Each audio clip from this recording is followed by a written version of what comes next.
بسم اللہ الرحمن الرحیم۔ السلام علیکم ورحمۃ اللہ وبرکاتہ۔ یہ ہدایت الناو کا 7واں سبق ہے۔ اس سبق میں ہم مرفوعات کی بحث کو شروع کریں گے۔ تو پہلے آپ عبارت دیکھ لیں۔ المقصد الاول فی المرفوعات، الاسماء المرفوعات ثمانیۃ اقسام، الفاعل ومفعول ما لم یسمى فاعلہ،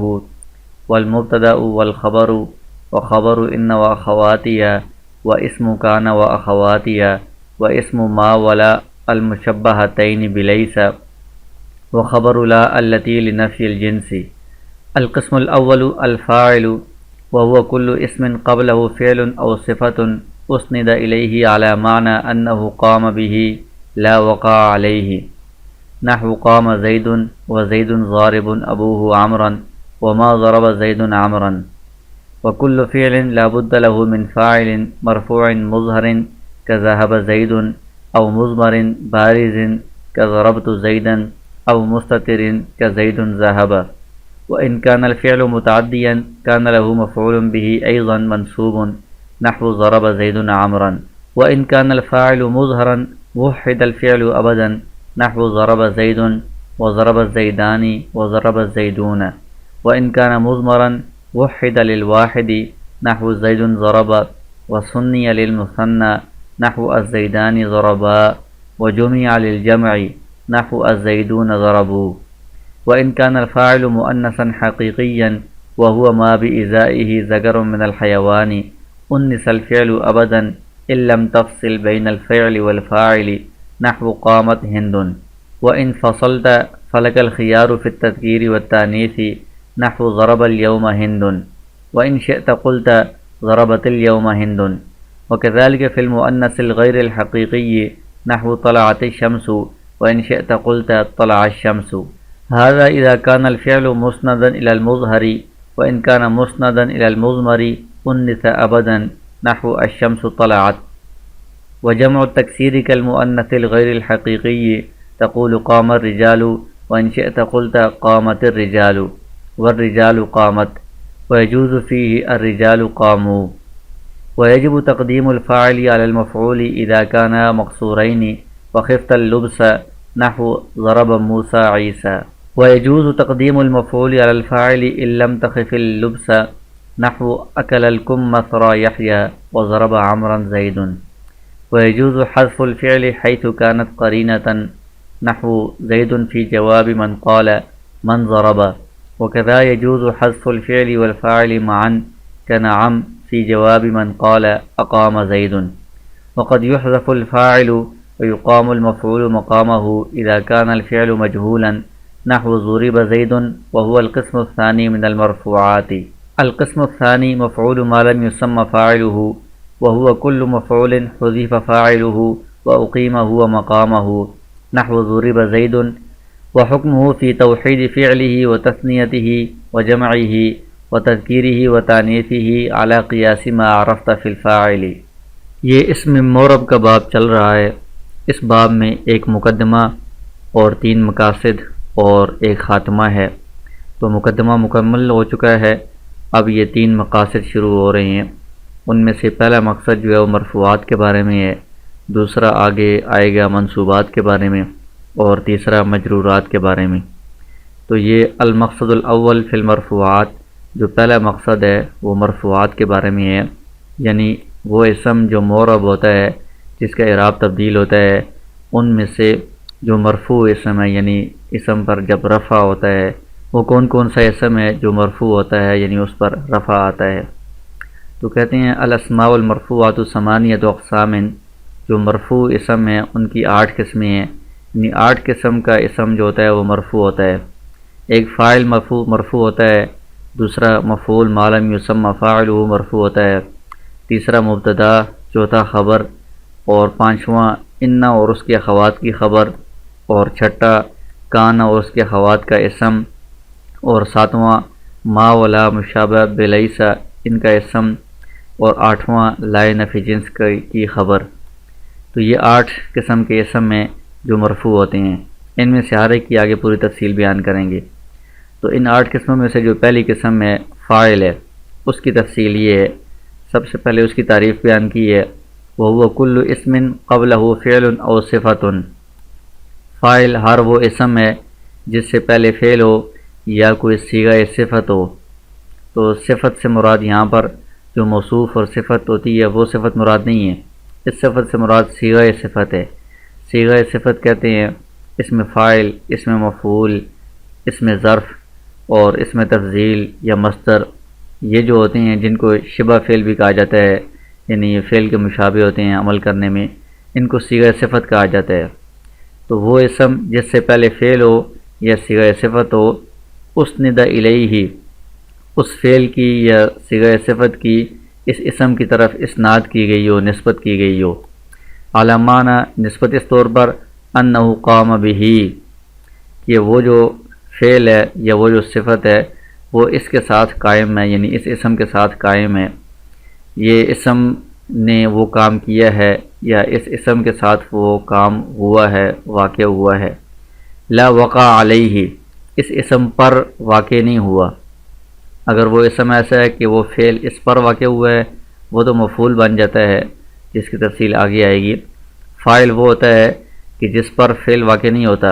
بلکہ فعل اس کے ساتھ قائم ہوتا ہے، اس کی وجہ سے وہ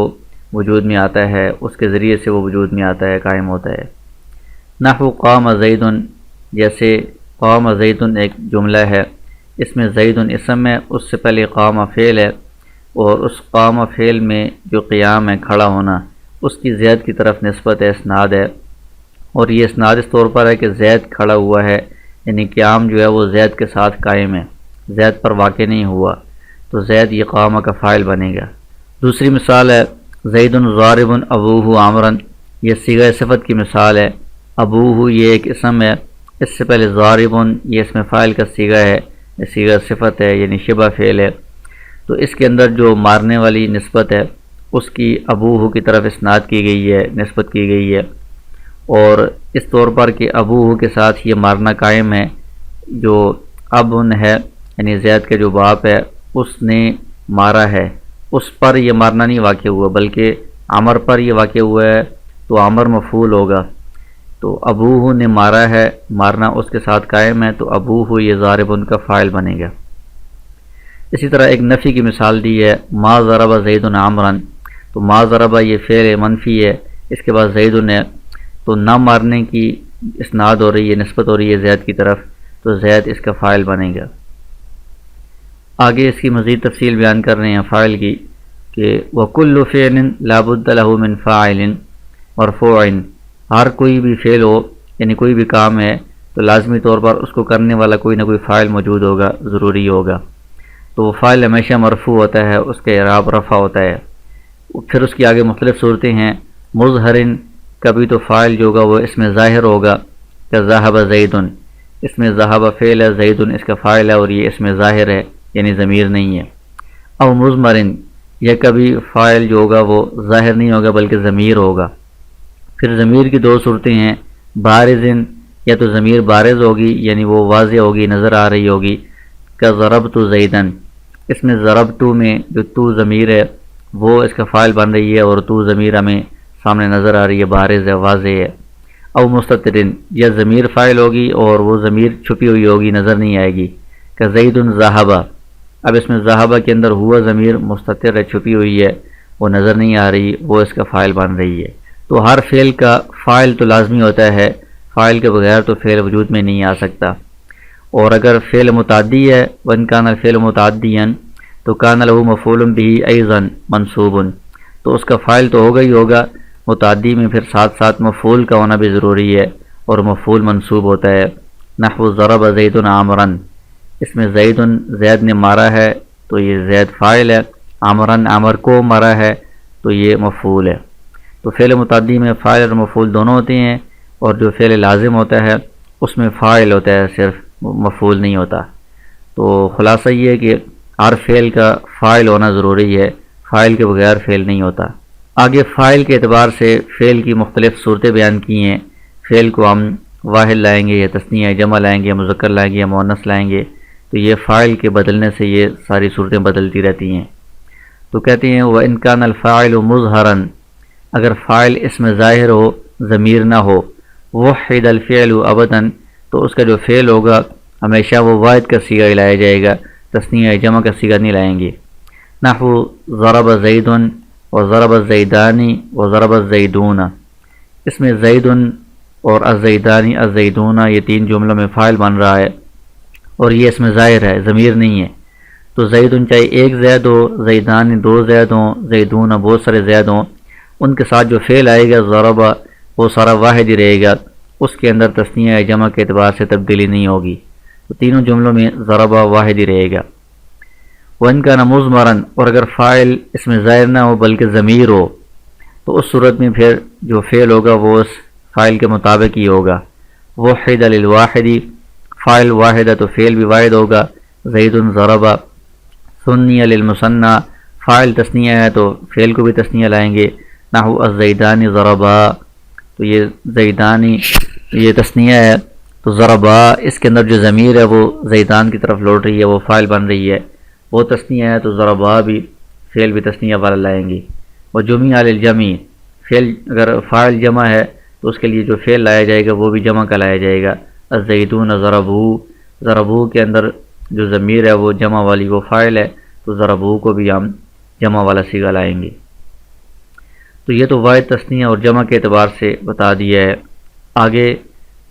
فعل کے مؤنث اور مذکر ہونے کے اعتبار سے کیا تفصیل ہے وہ بیان کریں گے۔ وَإِنْ كَانَ الْفَاعِلُ مُؤَنَّثًا حَقِيقِيًّا، اگر جو فعل کا فاعل ہے وہ مؤنث حقیقی ہو، مؤنث حقیقی کسے کہتے ہیں یہ اس کی تعریف بیان کر دی ہے، وَهُوَ مَا بِإِزَائِهِ ذَكَرٌ مِنَ الْحَيَوَانِ، مؤنث حقیقی وہ ہے کہ اس کے مقابلے میں کوئی مذکر حیوان موجود ہو، جیسے امرأۃ ہے اس کے مقابلے میں رجل آتا ہے یعنی عورت، اس کے مقابلے میں مرد، اسی طرح ناقۃ ہے اس کے مقابلے میں ناقۃ اونٹنی کو کہتے ہیں، اس کے مقابلے میں جمل اونٹ آتا ہے، یہ مذکر اس کے مقابلے میں ہے اور وہ ہے بھی جاندار ہے، تو اس کو مؤنث حقیقی کہا جاتا ہے۔ اُنِّثَ الْفِعْلُ أَبَدًا، تو اس صورت میں جو فعل ہوگا وہ ہمیشہ مؤنث ہی لایا جائے گا، یعنی مؤنث کے صیغہ فعل میں لائیں گے۔ اس وقت إِن لَمْ تَفْصِلْ بَيْنَ الْفِعْلِ وَالْفَاعِلِ، جب تم فعل اور فاعل کے درمیان کوئی فصل نہ لاؤ،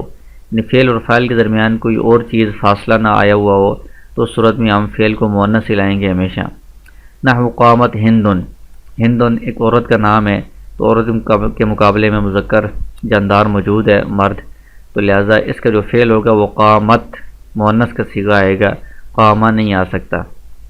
لیکن اگر وَإِنْ فَصَلْتَ فعل اور فاعل کے درمیان فصل آ گیا ہو، کوئی کسی اور لفظ کے ذریعے سے ان کے درمیان فاصلہ آ گیا ہے، تو اب اس صورت میں اختیار ہوتا ہے فعل کو مذکر بھی لا سکتے ہیں اور مؤنث بھی لا سکتے ہیں، جیسے ضرب الیوم ہندن، تو اب اس میں ضرب فعل اور ہندن فاعل کے درمیان الیوم کے ذریعے سے فاصلہ آ گیا ہے، تو اب ضرب کو مذکر بھی لا سکتے ہیں، وَإِنْ شِئْتَ قُلْتَ، اور اگر آپ چاہیں تو آپ اس طرح بھی کہہ سکتے ہیں ضربت الیوم ہندن، تو ضربت مؤنث بھی لا سکتے ہیں اور ضرب مذکر بھی لا سکتے ہیں، دونوں میں اختیار ہے۔ وَكَذَلِكَ فِي الْمُؤَنَّثِ الْغَيْرِ الْحَقِيقِيِّ، یہ جو اوپر تفصیل بیان کی تھی وہ تو مؤنث حقیقی کی بیان کی تھی، اور جو مؤنث غیر حقیقی ہوتا ہے یعنی ایسا مؤنث کہ جس کے مقابلے میں کوئی مذکر جاندار موجود نہ ہو، تو اس کے اندر بھی یہی تفصیل ہے، اختیار ہے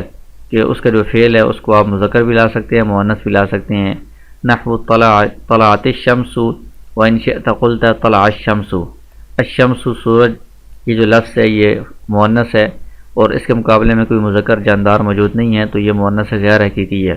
اس کا جو فعل ہے وہ طلعت مؤنث بھی لا سکتے ہیں اور طلع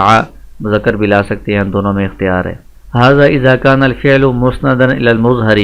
یہ جو ہم نے تفصیل بیان کی ہے مذکر اور مؤنث ہونے کے اعتبار سے، یہ اس وقت ہے کہ جب فعل کی اسناد ہو اس میں ظاہر کی طرف، یعنی فعل کے جو فاعل ہے وہ ظاہر ہو، ضمیر نہ ہو۔ وَإِنْ كَانَ مُسْنَدًا إِلَى الْمُضْمَرِ، اور اگر فعل کی اسناد ضمیر کی طرف ہو یعنی فعل کا جو فاعل ہے وہ ضمیر ہو، اُنِّثَ أَبَدًا، تو پھر اس میں چاہے مؤنث حقیقی ہو یا غیر حقیقی ہو، فاصلہ ہو یا نہ ہو، سب صورتوں میں اس فعل کو مؤنث ہی لایا جائے گا۔ نحو الشمس طلعت، تو یہاں پر طلعت کے اندر جو ضمیر ہے وہ فاعل ہے، اب اس ہم طلعت کو فعل کو مؤنث ہی لائیں گے۔ وجمع التکسیر کالمؤنث الغیر الحقیقی، اور جو جمع تکسیر ہوتی ہے یعنی ایسی جمع کہ جس میں واحد کا وزن سلامت نہ رہے، اس کا حکم بھی مؤنث غیر حقیقی کی طرح ہے، یعنی جمع تکسیر اگر فاعل بن رہی ہے تو اس کا جو فعل ہے اس کو آپ مذکر بھی لا سکتے ہیں، مؤنث بھی لا سکتے ہیں۔ تقول قام الرجال وان شئت قلت قامت الرجال، یہ رجل کی جمع رجال ہے، جمع تکسیر ہے، یہ فاعل ہے، تو اس کا جو فعل ہے وہ قامہ مذکر بھی آ سکتا ہے اور قامت الرجال مؤنث بھی آ سکتا ہے۔ یہ تو اس میں ظاہر کی مثال تھی، اور ضمیر کی مثال ہے الرجال قامت ويجوز فيه الرجال قاموا، تو اس میں قامت میں ضمیر فاعل بن رہی ہے جو الرجال کی طرف لوٹ رہی ہے، جمع تکسیر کی طرف، تو اس کا جو فعل ہے وہ قامت بھی آ سکتا ہے اور قاموا بھی آ سکتا ہے۔ آگے فاعل اور مفعول کے بارے میں تفصیل بیان کر رہے ہیں کہ ان میں سے کس کو پہلے لائیں گے، کس کو بعد میں لائیں گے۔ تو کہتے ہیں کہ وَيَجِبُ تَقْدِيمُ الْفَاعِلِ عَلَى الْمَفْعُولِ إِذَا كَانَ مَقْصُورَيْنِ، فاعل اور مفعول یہ فعل کے بعد جو آتے ہیں، ان میں سے فاعل کو مفعول پر مقدم کرنا، یعنی فاعل کو مفعول سے پہلے لانا، یہ اس وقت واجب ہوتا ہے، ضروری ہوتا ہے جب یہ دونوں مقصور ہوں۔ اس میں مقصور اسے کہا جاتا ہے جس کے آخر میں الف مقصورہ ہو، یعنی آخر میں الف ہو، جیسے موسیٰ، عیسیٰ۔ تو اگر فاعل اور مفعول دونوں اس میں مقصورہ ہیں اور وہاں پر خفت اللبس، آپ کو التباس کا بھی خوف ہے، اندیشہ ہے، یعنی آپ کو یہ اندیشہ ہے کہ ان میں پتہ نہیں چلے گا کہ ان میں سے کون سا فاعل ہے کون سا مفعول ہے، کیونکہ جو اس میں مقصور ہوتا ہے اس کے اعراب تو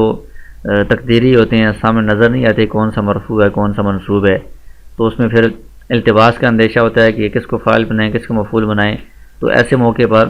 فاعل کو مقدم کرنا واجب ہوتا ہے، ضروری ہوتا ہے، تاکہ جو بھی مقدم ہوگا اس کو فاعل بنا دیا جائے گا اور جو بعد میں آئے گا اس کو مفعول بنا دیا جائے گا۔ جیسے ضرب موسیٰ عیسیٰ، تو اس میں موسیٰ اور عیسیٰ یہ دو اسم ہیں، دونوں مقصور ہیں، ان کا اعراب تقدیری ہے، تو اعراب کے اعتبار سے پتہ نہیں چل رہا کہ ان میں سے فاعل کون ہے اور مفعول کون ہے، تو ہم فاعل کو مقدم کریں گے اور مفعول کو مؤخر کریں گے، تو اس سے ہر کسی کو پتہ چل جائے گا کہ جو مقدم ہے وہ فاعل ہے، جو مؤخر ہے وہ مفعول ہے۔ وَيَجُوزُ تَقْدِيمُ الْمَفْعُولِ عَلَى الْفَاعِلِ إِن لَّمْ تَخِفِ اللُّبْسَ، اور اگر کوئی ایسی صورت ہو کہ جس میں التباس کا اندیشہ نہیں ہے، یا تو معنی سے پتہ چل رہا ہے کون فاعل ہے کون مفعول ہے، یا الفاظ میں اعراب سے پتہ چل رہا ہے کون فاعل ہے کون مفعول ہے، تو ان ایسی صورتوں میں مفعول کو فاعل پر مقدم کر سکتے ہیں، یعنی مفعول کو پہلے لا سکتے ہیں، فاعل کو بعد میں لا سکتے ہیں۔ جیسے مثال ہے نحو اکل الکم مصر یحییٰ، یہ دونوں اس میں مقصور تو ہیں، اعراب سے تو پتہ نہیں چل رہا، اعراب ان کا تقدیری ہے، لیکن معنی سے پتہ چل رہا ہے کون فاعل ہے کون مفعول ہے۔ اکلا کا مطلب ہے کھانا، کم مصرا امرود، اور یحییٰ یہ نام ہے، تو یحییٰ نے امرود کو کھایا، تو اس میں معنی کے اعتبار سے سب کو معلوم ہے کہ یحییٰ نے کھایا ہے، یحییٰ فاعل ہے، امرود کو کھایا ہے، امرود مفعول ہے۔ تو اگر اس کو ہم پہلے لائیں یا بعد میں لائیں تب بھی معنی کے اعتبار سے ہر کسی کو پتہ چل جائے گا کون فاعل ہے کون مفعول ہے، کیونکہ کم مصرا فاعل نہیں بن سکتا کہ امرود نے یحییٰ کو کھایا ہو، ایسی مثال نہیں مل سکتی، تو اس لیے یہ واضح ہے، تو یحییٰ کو فاعل بنایا جائے گا، کم مصرا کو مفعول، اگرچہ ان میں تقدیم اور تاخیر ہو جائے۔ اور وضرب عمرا زید، ان میں اعراب کے اعتبار سے عمرا منصوب ہے، زید مرفوع ہے، تو اعراب سے پتہ چل رہا ہے کہ زید مرفوع ہے، یہ فاعل ہے، اور عمرا منصوب ہے، یہ مفعول ہے، تو یہاں پر بھی آپ